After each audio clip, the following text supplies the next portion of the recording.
Bismillahirrahmanirrahim. Assalamualaikum warahmatullahi wabarakatuh. Salam Om Swastiastu, Namo Buddhaya, salam kebajikan, salam sejahtera bagi kita semua. Ya, kami merupakan perwakilan dari UBSI Group, spesialisasi di tahap 3, Final Project TSA Data Driven. Kami di sini membawakan tema yang berjudul Sistem Informasi Mitigasi Bencana Banjir. Sebelum masuk ke pemaparan materi, saya ingin mengucapkan terima kasih banyak kepada pihak-pihak instansi terkait yang telah menyelenggarakan pelatihan ini. Yang pertama ada Digitalend yang di bawah naungan Kementerian Komunikasi dan Informatika. Lalu kami mengucapkan terima kasih banyak kepada UMN, Universitas Multimedia Nusantara. Lalu kami mengucapkan terima kasih banyak juga kepada DiQlab, yang di mana DiQlab ini merupakan salah satu platform media pembelajaran sinkronus dan asinkronus. Lalu kami mengucapkan terima kasih banyak kepada CTI Group.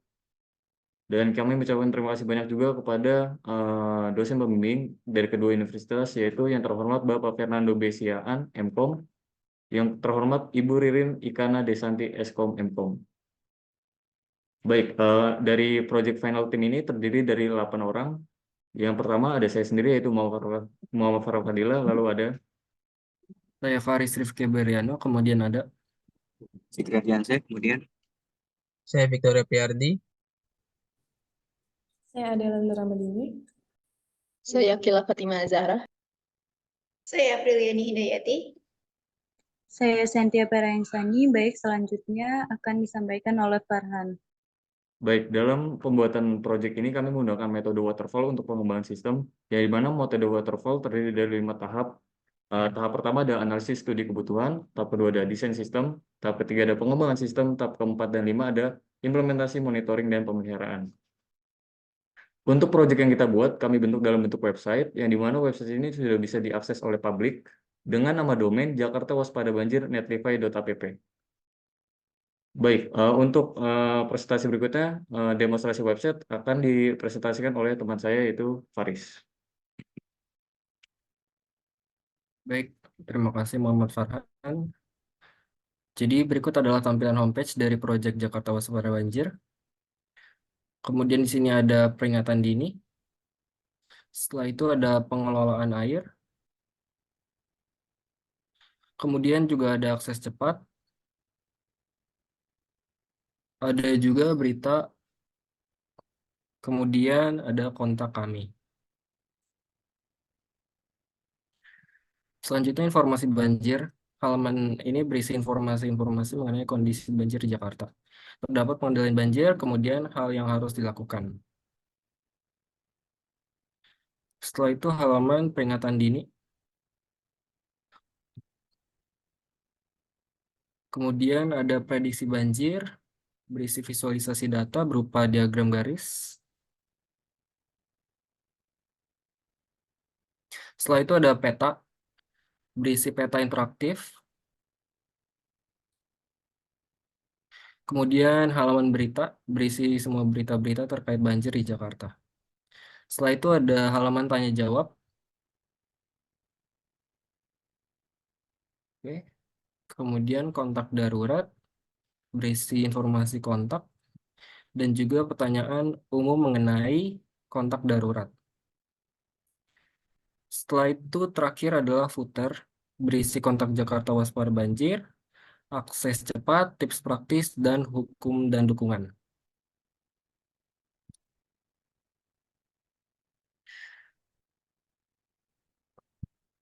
Jadi seperti yang kita lihat, ruang lingkup wilayah yang kita terapkan adalah Jakarta dan sekitarnya. Terima kasih. Selanjutnya saya kembalikan kepada Muhammad Farhan. Baik, di sini saya ingin memaparkan selama dokumentasi kegiatan dari keseluruhan tahap, baik tahap 1 sampai ke tahap 5. Yang pertama ada perwakilan UBSI Group, survei instansi. Yang kedua ada dokumentasi kegiatan Meet offline. Yang ketiga ada Meet online via Discord. Yang kedua juga ada Meet online via Google Meet. Lalu kita masuk ke bagian pendahuluan.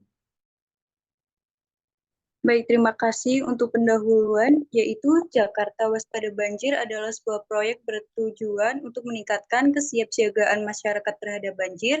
Sistem ini akan menyediakan informasi yang akurat dan terkini tentang potensi banjir, termasuk peringatan dini, pemantauan cuaca, berita terkait banjir, dan kondisi air. Next. Yaitu tujuan dari proyek ini. Next. Tujuannya yaitu 1. Memicu kepedulian, 2. Menumbuhkan kewaspadaan, dan 3. Mendorong partisipasi. Selanjutnya akan dijelaskan oleh Farhan. Baik, di sini saya ingin memaparkan penerapan data science yang diimplementasi ke website jawaban project atau Jakarta Waspada Banjir. Pertama, ini merupakan tampilan visualisasi aktual data and Arima Model Predictions.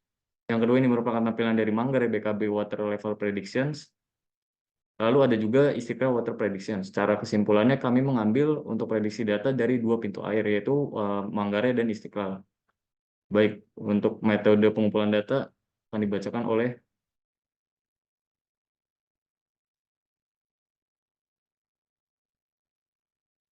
Selanjutnya metode pengumpulan dan analisis data. Metode yang pertama yaitu kualitatif, yaitu kami melakukan observasi ke wilayah yang terkena banjir, wawancara ke instansi terkait, dan studi pustaka untuk menemukan jurnal dengan penelitian terkait. Selanjutnya kuantitatif, yaitu kita menyebarkan kuesioner untuk mengukur kepuasan user terhadap website Jakarta Waspada Banjir. Selanjutnya akan jelaskan kepada April. Oke, di sini dengan adanya website Jakarta Waspada Banjir diharapkan dapat meningkatkan kesiapsiagaan masyarakat terhadap banjir. Yang kedua, meminimalkan dampak banjir. Yang ketiga, mendukung pengambilan keputusan. Dan yang terakhir, meningkatkan kesadaran masyarakat akan bencana banjir. Next. Yang berikut ini ada diagram UML dari website Jakarta Waspada Banjir.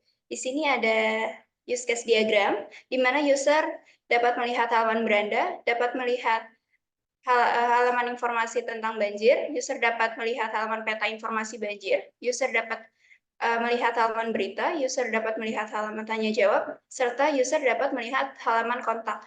Selanjutnya akan dijelaskan oleh Victory. Oke, baik. Terima kasih. Di sini ada activity diagram. Pertama, user membuka website Jakarta Waspada Banjir, maka sistem menampilkan halaman beranda. Selanjutnya user dapat memilih halaman informasi banjir, maka sistem menampilkan halaman informasi banjir. Selanjutnya user dapat memilih halaman peta, maka sistem menampilkan halaman peta. Selanjutnya user dapat memilih halaman berita, maka sistem menampilkan halaman berita. Selanjutnya user dapat memilih halaman tanya jawab, maka sistem menampilkan halaman tanya jawab. Dan terakhir user dapat memilih halaman tanya jawab, maka sistem menampilkan halaman tanya jawab. Selanjutnya akan dijelaskan oleh Akil. Selanjutnya itu struktur navigasi dari website kami. Di sini yaitu ada struktur dan navigasi yang ada di website. Pertama, ada halaman beranda, selanjutnya halaman informasi, terdapat informasi banjir, peringatan dini dan prediksi banjir. Selanjutnya ada halaman peta, halaman berita, halaman tanya jawab, dan halaman kontak yang berisi kontak kami dan kontak darurat. Selanjutnya akan dijelaskan oleh Farhan. baik, saya akan memaparkan materi tentang problem and solution selama pembuatan proyek kita ya. Yang menjadi salah satu tantangan utama adalah keterbatasan data historis dan real-time yang berkualitas. Untuk mengatasinya, kami bekerja sama dengan instansi terkait untuk mendapatkan akses ke data resmi dan mengembangkan metode untuk memperkirakan datanya yang hilang. Namun, untuk saat ini belum ada respon pada instansi tersebut. Tantangan lain adalah keragaman dan kompleksitas data yang berasal dari berbagai sumber. Kami menggunakan teknik integritas data dan pembersihan data untuk memastikan konsistensi dan keakuratan data. Baik, untuk pemaparan materi feedback akan dibacakan oleh Adela.